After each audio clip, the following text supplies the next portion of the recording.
Ukraine युद्ध और वैश्विक अर्थव्यवस्था की चुनौतियों पर बाइडेन और सुनक ने की चर्चा। अमेरिका के राष्ट्रपति जो बाइडेन और ब्रिटेन के प्रधानमंत्री ऋषि सुनक ने व्हाइट हाउस में गुरुवार को यूक्रेन संकट और वैश्विक अर्थव्यवस्था से जुड़े व्यापक मुद्दों पर बातचीत शुरू की। दोनों नेताओं ने इस बात का भी संकल्प लिया कि वे विश्व में तेजी से होते आर्थिक, राजनीतिक और तकनीकी परिवर्तन की अवधि के अनुकूल कदम से कदम मिलाकर चलने की कोशिश करेंगे।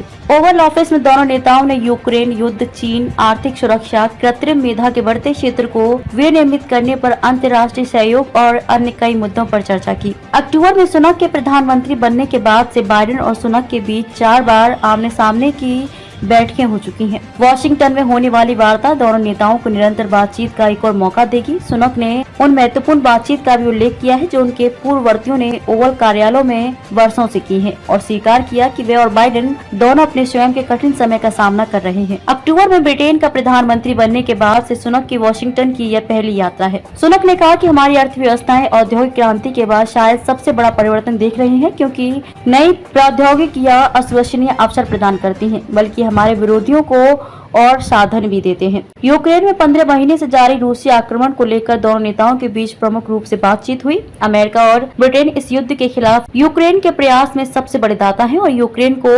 F-16 लड़ाकू विमान से लैस करने, उनके पायलटों को प्रशिक्षित करने के लिए पिछले महीने घोषित दीर्घकालिक प्रयास की योजना में उनकी केंद्रीय भूमिका रही है। सुनक निवर्तमान नाटो महासचिव जेंस स्टोल्टेनबर्ग की जगह ब्रिटेन के रक्षा मंत्री बेन वालेस की नियुक्ति के लिए बाइडेन की सहमति चाहते हैं। स्टोल्टेनबर्ग का कार्यकाल सितंबर में खत्म होने वाला है, जो 31 सदस्यीय गठबंधन का नेतृत्व कर रहे हैं। स्टोल्टेनबर्ग सोमवार को वॉशिंगटन में बाइडेन से मुलाकात करने वाले हैं और गठबंधन देशों के नेता 11-12 जुलाई को लिथुआनिया में अपने वार्षिक शिखर सम्मेलन के लिए इकट्ठा होने वाले हैं। बाइडेन ने बैठक की शुरुआत में कहा कि अमेरिका और ब्रिटेन यूक्रेन का समर्थन करने के लिए एक साथ खड़े हुए हैं।